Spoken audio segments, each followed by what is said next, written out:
Okay, everyone, we are ready to get started. We wanted to give just a few minutes after so that everyone would be able to join who wanted to join today. So I'm going to go ahead and present my screen. So welcome everybody to our second Provider Enrollment Group Biller Open Door meeting. My name is Samantha Williams. I'm the Provider Enrollment Administrator with Access in the Division of Member and Provider Services. So just as a disclaimer, this meeting is used to address upcoming changes to practice locations step on the group biller applications only. Questions not related to this topic will not be addressed as part of this meeting. This meeting will be recorded and published on the Access website to assist those who may not be able to attend today. Any questions for today's session should be put in the Q&A section of the Zoom meeting. Questions will be reviewed and we will answer as many live questions as possible. Any questions not answered today will be reviewed and assessed for the appropriate response method. Due to the volume of attendees in this session, all attendees will be muted and questions can only be submitted through the Q&A feature of the Zoom meeting. And with that, we will go ahead and get started. So I just wanted to start by just explaining what a group biller is. So group billers are organizations electing to act as financial representatives for a provider or a group of providers. As of March 31st, 2024, group billers are required to disclose only the pay-to address for their group biller profile, and they can't add practice locations to the group biller application. Group billers themselves do not have service addresses in APEP because they're a billing entity only. They'll be connected to their servicing providers, but the group biller profile itself will have only a pay-to address. Group billers do not independently provide services to members, and as such, they don't have practice locations. The service addresses for the providers that render services for the group are captured on the servicing provider's application, not on the group biller application.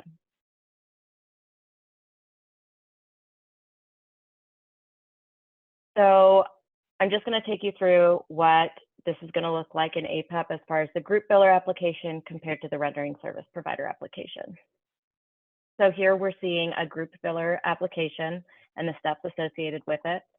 And we're looking at the step 2 location step. So currently, this is what a lot of APEP group biller profiles look like. It lists the primary practice location as well as other servicing locations.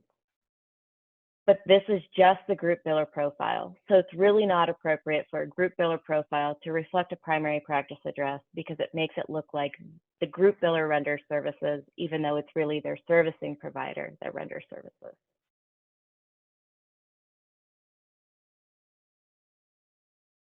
So when a group biller needs to view their servicing provider details, they can go back into their application steps where we were before, and they can view their servicing provider details. So on this screen, ordinarily, you would have many servicing providers listed here, and their NPI and access ID, which have been redacted for privacy in this example. And so these would be the servicing providers listed and connected to that group biller profile. So now we're going to look at the rendering providers application. To determine if the rendering provider is associated with the group biller, they go into step 5, associate billing providers. And they can view any groups they're associated with and add any new groups that they wish to associate with here. And that's how the group biller gets connected with the rendering service provider.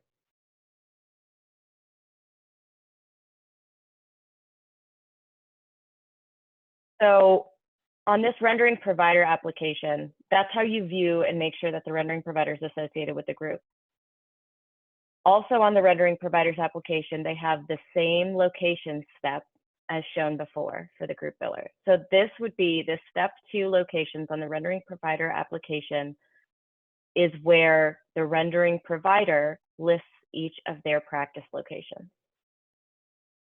So what's going to happen after this change is the servicing addresses listed under the group biller's profile will no longer be shown, but the addresses listed under the rendering service provider profile will remain and will be untouched. So what do we need to know about this change that's coming up? There are no provider terminations occurring as part of this system update. The update will not impact current billing practices, your ability to submit claims or get reimbursed. The update does not require a new application to continue providing services or billing for services provided to Access members. You do not need to get a new NPI for existing locations associated with your group, nor do you need to change the current configuration of your group and your rendering service providers. So to summarize this change, the addresses are being only removed from the group biller profile. And when you're filing your claims, when the group files their claims on behalf of your rendering service providers, it's looking at the addresses that are on the rendering service provider profile only. What we have discovered through this process is that there may have been a misconception that the address on the group biller profile had to match the rendering providers, and it does not. The claims and the claims process is really looking at, is the address for the rendering service provider listed on their profile? Okay, so frequently asked questions throughout this process. Do I need to create group NPIs for each location? The answer is no. If you have multiple locations, you only need one group biller profile with its own NPI. The individual providers must apply under their own provider type with their own respective NPI. Again, if you have a current configuration with your rendering service providers that are set up and you have been billing for that configuration, this change will not affect that current configuration after the system is updated. When I try to register one of my rendering providers using the group NPI, APEP gives me the error that it is already in use. What do I do? Each APEP application must have its own unique NPI. The group biller cannot share an NPI with its rendering providers. So if you are trying to add rendering providers to your group, which is not necessary as a result of this change, just remember, when you are trying to add rendering providers, they cannot share the same NPI as the group biller. Will the change of practice locations to pay-to addresses on group biller applications change my ability to bill for my rendering service providers that are already registered with Access? Again, the answer is no. The requirement has always been that group billers must have registered rendering providers with their own respective Access IDs. The system change is clearing up the expectations on service locations reported on the group biller application alone. Our group bills for physical therapists. Do we need to register the locations the physical therapists practice individually? No, physical therapists are licensed individuals. The locations where they practice are not licensed locations. Access doesn't register physical therapy offices. Only the rendering physical therapists need to be registered and should list their practice locations on their own respective application. These locations do not need to be listed in APEP as service locations on the group biller application. This is true for group billers that bill for other individual providers as well. Okay, so with that, I'm going to stop sharing. And we are going to go into the Q&A.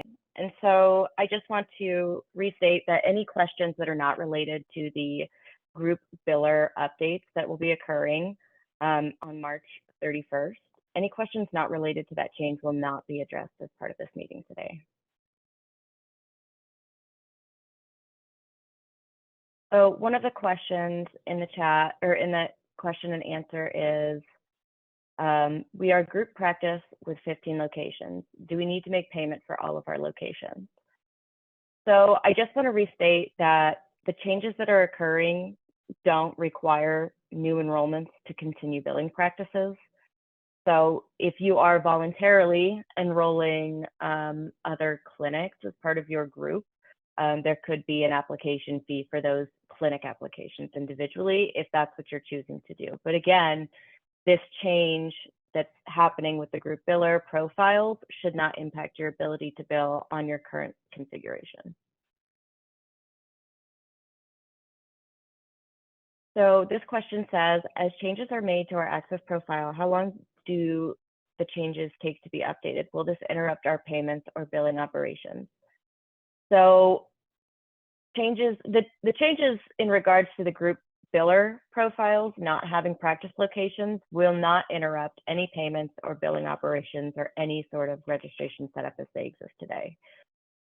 Changes that are not related to this change, I can't really speak to because there could be very specific changes not related to today's topic that could interrupt certain processes. That would be a very specific question to answer. Okay, so one of the questions says, can you help confirm if it's one APEP group ID per one group NPI, or is it one APEP group ID per tax ID? We have one tax ID with a few group NPIs. So to address that question, if you're looking at your group biller structure, again, I just want to restate that we don't require any changes to your group biller structure today with this change. And if you're asking what's appropriate as far as structuring the group biller payment, there are a lot of instances where there are multiple enrollments under the same tax ID, but APEP will not allow multiple enrollments with the same NPI. So that's what I'll say is that the limitation is that, you know, there's one NPI for each application. So the next question is, when adding service locations to individuals' profiles, is that just practice locations, or does that include facilities that they have privileges at but are not employed by as well? So that's a great question. Ultimately, the practice addresses that we are collecting are for the purposes of billing. So, you know, if there's a practice location that the group intends to bill for on that provider's behalf, or rather, you know, if that rendering provider is providing services to Medicaid members, that service address would have to be listed on that rendering service provider's profile.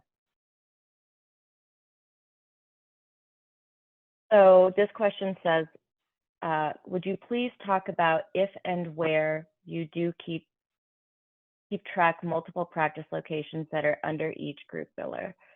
So I can revisit my presentation, and I am sorry that I jumped around a little bit at the end there, but I can go ahead and share my screen and show you how we make those connections.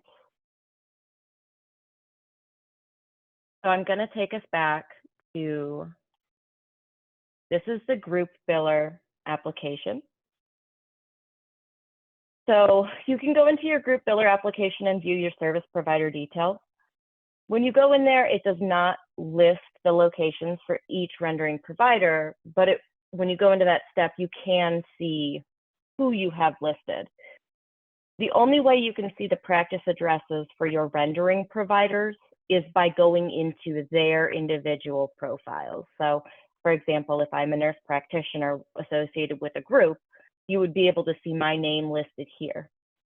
To be able to see what practice addresses I have listed, you would have to go to my rendering service provider application, and you can go into, let me make this larger for you all.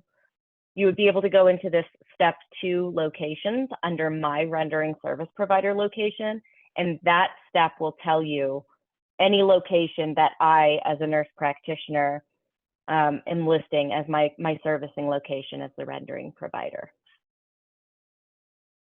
So the next question I see is, what if we use a rendering service location NPI as a group biller?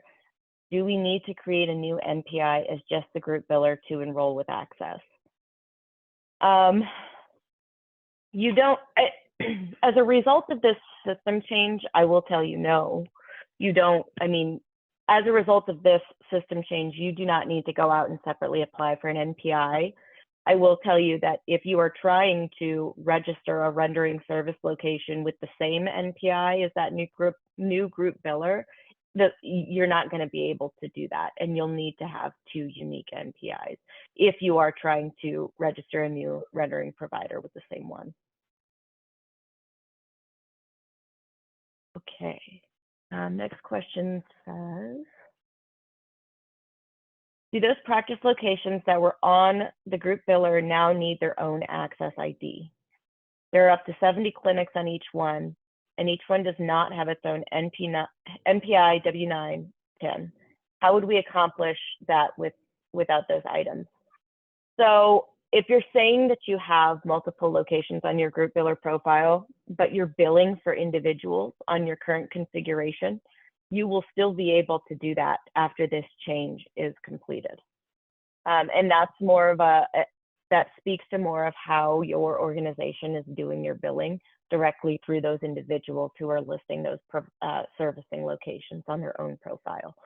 So the short answer to that question is, to continue your billing practices, you do not need to go independently register all of those locations that you might have listed under the group biller profile. Okay. Will the group biller applications have the option to term an individual who should no longer be affiliated if they do not have enrollment access to that individual?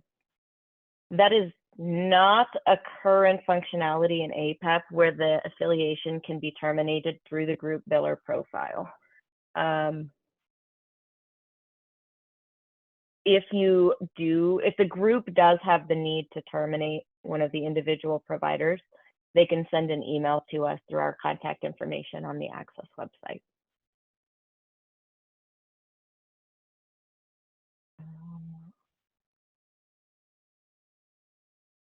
So the next question says, on the group biller application, can their address just be a PO box since the pay to is not a physical address or a primary location? So the pay to address for the group biller can be whatever the pay to address is for that organization. So we don't control whether it's a PO box or whether it's a physical location. Each biller has different preferences as far as what they list for their pay to address. So it may be a PO box and it may be a different address. We don't really put requirements or restrictions around what that pay to address is that's entered on that screen. So a question says, how would a group biller get an NPI? It is not a provider or providing services. So all group billers are registered with NPIs, and you can go through the NPPES website to obtain an NPI. And I think that might be in reference to the question we had earlier about someone said that they were using a rendering provider's NPI for a group biller profile. But if you go through NPPES, we see group biller NPIs frequently. Okay, so the next question is, will this help in the situation when we as a provider are considered an ancillary provider group with a commercial carrier and then have to bill Access as a secondary, but Access denies because the rendering provider wasn't listed on the primary claim, but the address is there? Access is looking for the address to match on the claim, correct? So when we're looking at claims, we're looking at the address that's listed for that rendering provider, not for the group. So if claims are denying and only the group ID is listed, that would probably be why, is because it really should be looking at the ID of the rendering provider and the locations listed on the rendering provider's profile. So this one says, does the rendering provider need to add all of the hospitals or ASCs where they have privileges as a location in APEP? So the locations that they need to list are locations where they're serving Medicaid members and intend to bill for these Medicaid members. So that's what we would expect as far as the locations disclosed on the rendering provider's profile, is where they intend to provide services for Medicaid members and bill.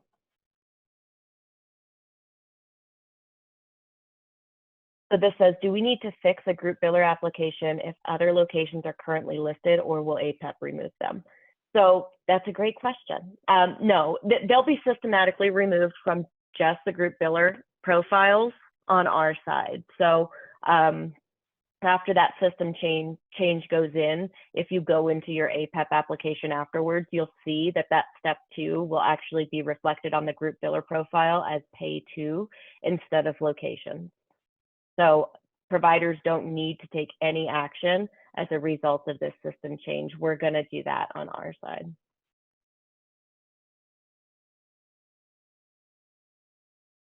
The next question is, can you please define what a group biller is or who this affects? And I will go to slide 3.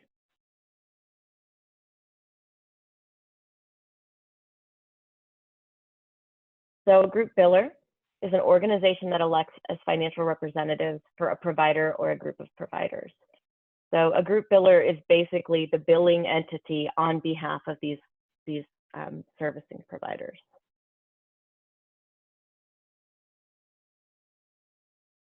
Okay, so will the current facility locations listed under locations now automatically be moved over to the provider profile, or will we have to go in and add them again under the provider profile, or will they need to be re-added manually? So practice locations are being removed from just the group biller profile. Any practice locations that are currently listed under your rendering providers profile will not be touched. So those will be totally untouched after this change. So there will be no movement of practice locations. Like if there were locations listed under the group billers that weren't under the rendering provider, those will not be moved over.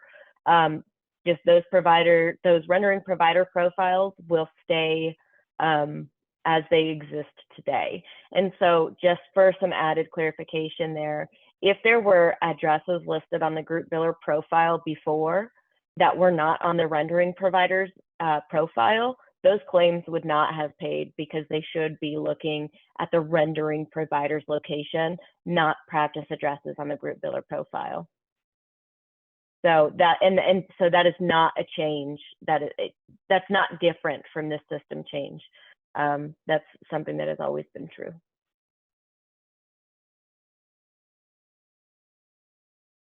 Okay. Do rendering providers only need to list their practice locations, or do they need to list their affiliation locations? So that goes back to they need to list any locations where they intend to provide services to Medicaid members and bill to be reimbursed for those Medicaid services. And that would be on the rendering provider's profile.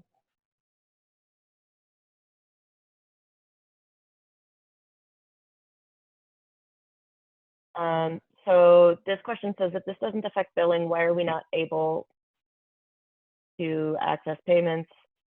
This says we were termed from access plans. That would be completely unrelated to this change. This change hasn't occurred yet.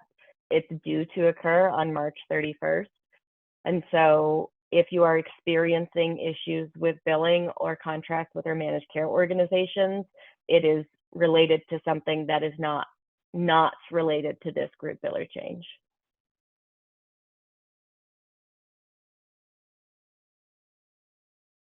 The next one says, so what we need to do is make sure that all providers have their service locations loaded, correct? Essentially, yes, is, if you're billing for them now, you'll still be able to bill for them in the future. But, and again, we're not removing any locations from the rendering provider's profile. So, it's always prudent to make sure that your rendering provider's locations are up to date and accurate, and for where they're providing services to Medicaid members.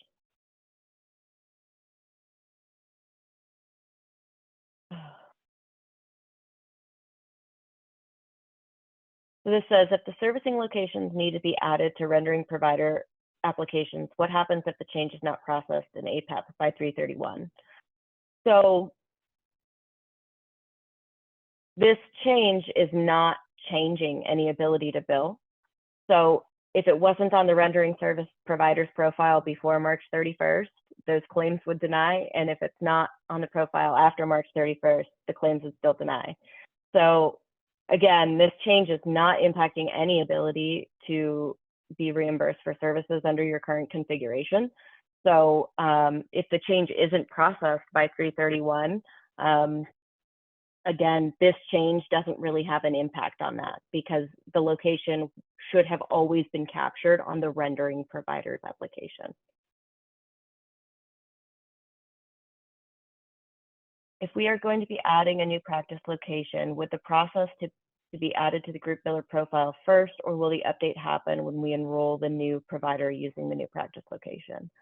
So your association to your group biller will happen when you do the new provider application. So if you do get a new organization that you do want to add onto your group, the association with that group biller can be done in the application for that new organization.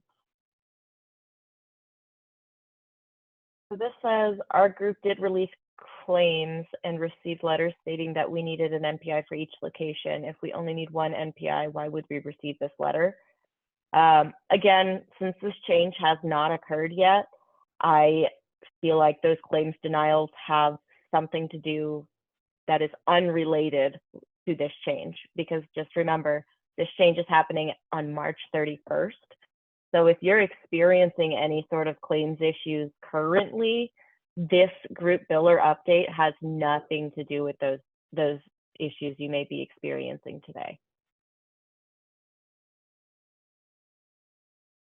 So this question says, can you show an example of how to complete the group biller form once these changes have taken place?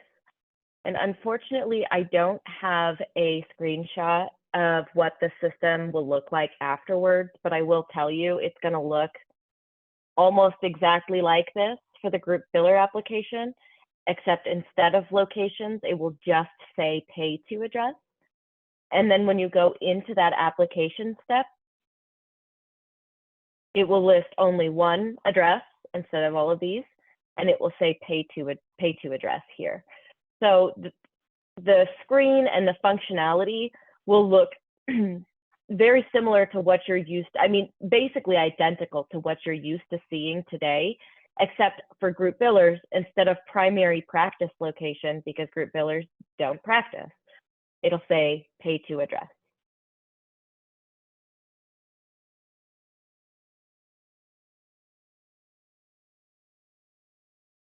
This says, will the rendering services be deleted by you, or is that our responsibility to remove them? And if so, how?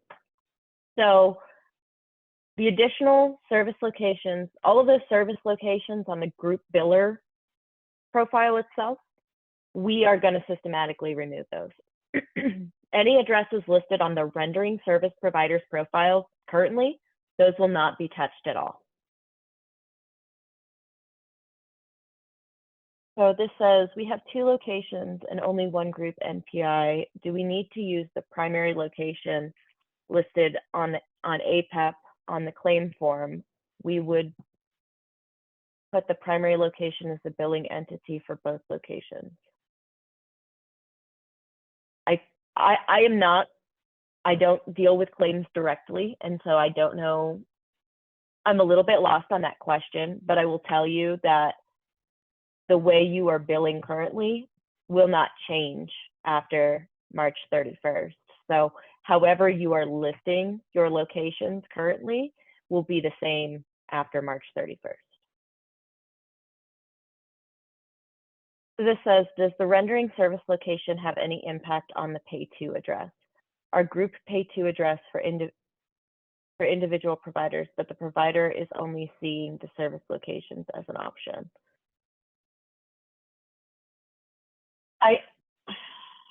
I think that pay to addresses may only be collected on that group biller application in this example. I can take this one back and try to address that one, maybe in our FAQ that's posted on the public website. Okay, so this one says, will this cover linkage? Like a hospital is already enrolled with Access and so is the physician. We are not group billing, but need to link the physician to our facility. They work at many facilities other than ours.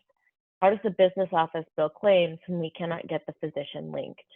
How will we get access to link the physicians to our hospital? So that is also covered in, you can link that on your rendering providers application here in associate billing providers and other associations. So, you know, you'll want to list their practice locations. That's step one.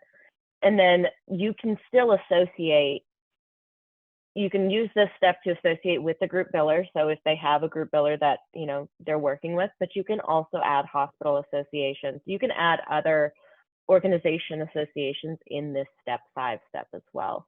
But that does have to be done from the rendering providers application. And that would require figuring out who has control over that provider's application at that time. And that's called domain access. And there's some resources available on the Access website as far as how to look into access to a provider's profile, or even discussing with that profile, discussing with that provider as an individual, and working with that individual to figure out who, you know, if they have access to their provider profile, so that they can go in and make this association. This says our group has one NPI per location. We submitted a group application to add our new NPI, and it was denied as not needed. Given that a group biller ID cannot have multiple group NPIs, does this mean it was denied incorrectly? I think that I think there's something going on in this situation that's a little bit different. I would need to look into that very specific situation to be able to address it fully.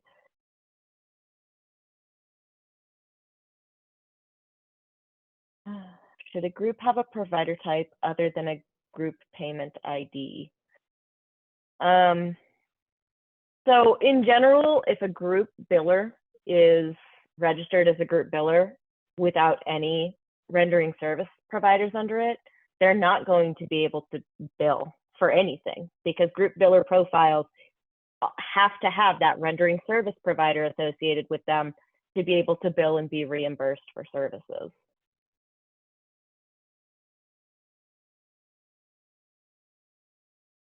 Will this PowerPoint deck be submitted out to all after the call, or where can we find it? It will be available on the Access website under provider updates, and I can show you where that screen is, maybe.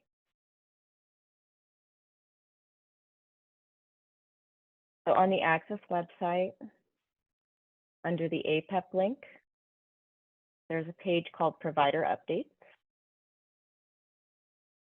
And we will post some materials from today's session under our Provider Updates.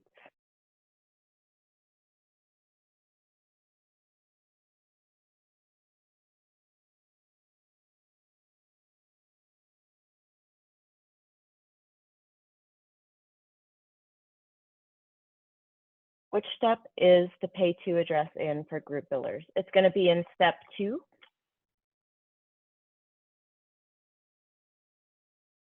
Which is the location step. So after March 31st, it will be called the pay to for group billers.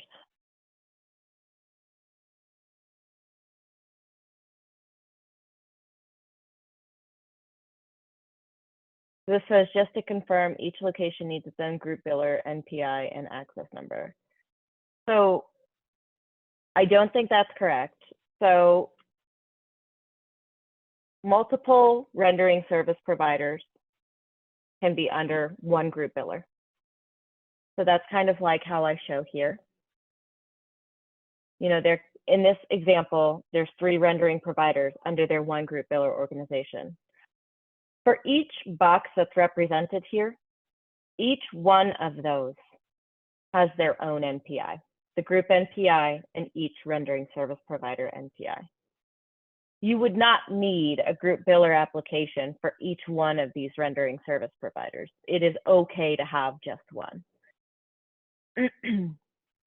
There are instances where certain organizations do create their own separate group biller organizations, but that's more of an organizational preference. If that's how it makes their billing setup easier. We don't dictate how that setup goes, but in general, most of the time you only need one group biller organization, and you can nest your rendering service providers under that one.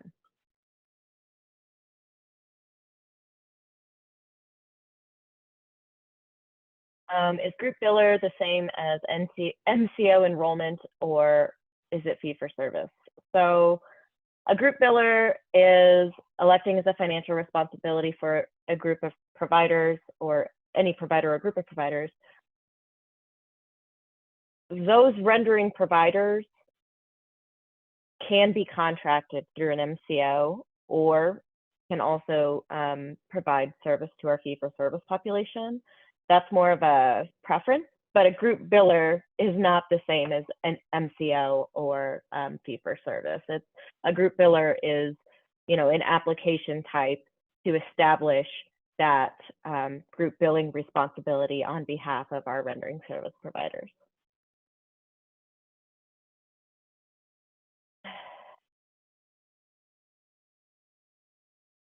How can we determine if the group biller pay to address is correct? And if not, how can this be updated? So even today, you can still go into your location step and you can view your pay to address that's associated with your application. When you go into your location step and you go into your what's currently listed as primary practice location, the pay to address will be listed in there. So after this change, you'll be able to come to this screen and the pay to address will be the first thing that you see.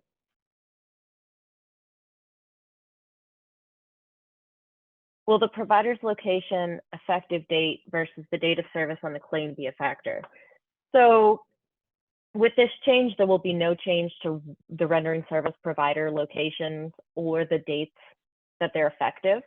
But I will say in general, the start date for locations on your rendering service provider applications may impact a claim if the date of service is before the effective date of that location. So something to be mindful of, but that's not anything that's being affected by this systematic change that's scheduled to happen on March 31st.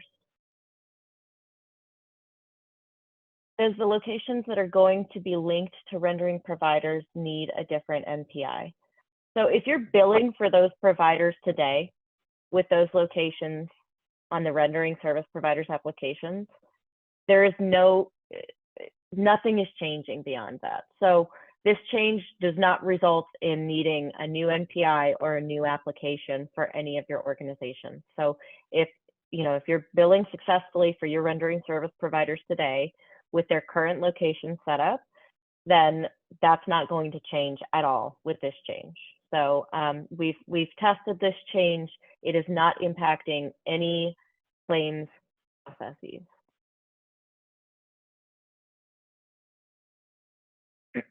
So this says, I believe people are asking about affiliation/privilege locations because typically non-hospital based providers bill with a place of service code to indicate the service was performed at a hospital and not at their clinic. Is this a change? So that we're not changing anything having to do with place of service codes. This change does not touch any of that. So that part of the process will not be changing. This says, so I have one tax ID and 7 locations with all their own NPIs. My group biller is our first location, and its NPI is for a rendering provider. Based on what you said, I have to establish a group biller NPI and reapply and link to the new group biller profile, but my rendering provider won't be touched. So this change does not result in requiring any new registration. I think the person who is asking this specific question, I think we would want to look at your situation, because again, this change that's occurring on March 31st does not change your current configuration.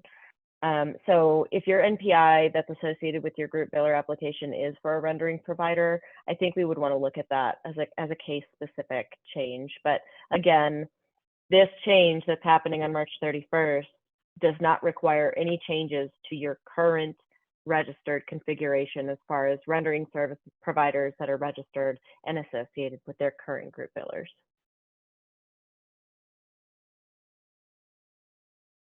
So this question says, what documents will we need to add any new location for a group biller? So you would add the location to the rendering provider's profile. You don't add it to the group biller application. It's on the rendering provider's profile only. And we don't require, in general, for most provider types, we may not require additional documentation depending on what the provider type is. So for example, if it's a nurse practitioner and you're adding service locations for a nurse practitioner, generally we don't require additional documentation. If it's a different provider type, that can be situational because there are certain facility provider types where you couldn't add an additional service location. So it really depends on what provider type. So if you're adding a new location, it's added to the rendering service provider's profile.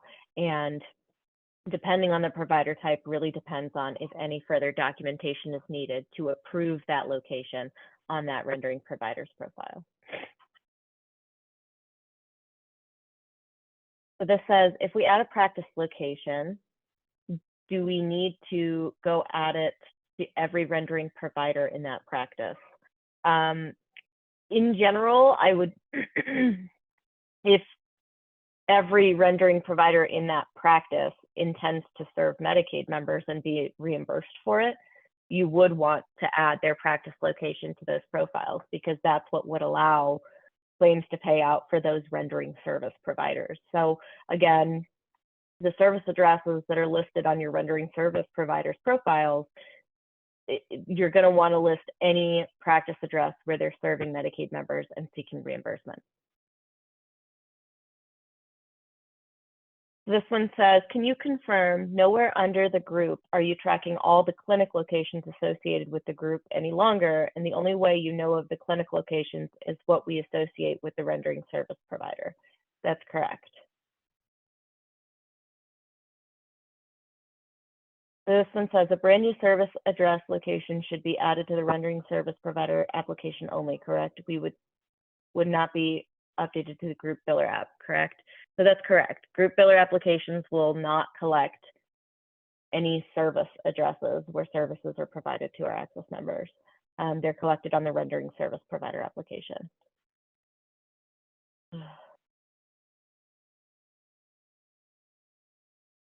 So this says, I currently bill for 3 totally different residential psychiatric treatment centers. I currently just log into 3 different accounts. Does this affect me? Do I need to register for the group biller application? This change will not affect the current configuration as you have it set up. So we don't require that you go register for the group biller application. Group biller applications are a method being used so that one organization can bill on behalf of many groups. So it's really an organizational tool for billers to be able to, essentially keep organized for the multiple rendering service providers they may have. So this says, if APEP deletes all of the group biller practice locations, how will Access know what locations the group biller has under a tax ID? So again, that's linked to, the rendering service providers that are underneath the group biller. So, I mean, we have ways, on our side, reporting wise, to be able to say, these are the, rendering service providers underneath the group biller and the servicing locations they're under as well. Samantha? Yes. Good afternoon, everyone. I'm Patty Dennis. I'm the Assistant Director for Member and Provider Services here at Access. It is 2:57. So in essence of time, I would like to thank you all for coming today. As Samantha has said, the presentation will be available online. We'll get it up and posted within probably 2 days.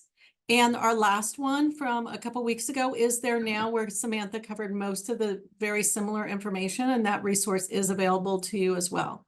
So we thank you for joining today and have a great afternoon. Thanks, everyone. Thanks, everybody.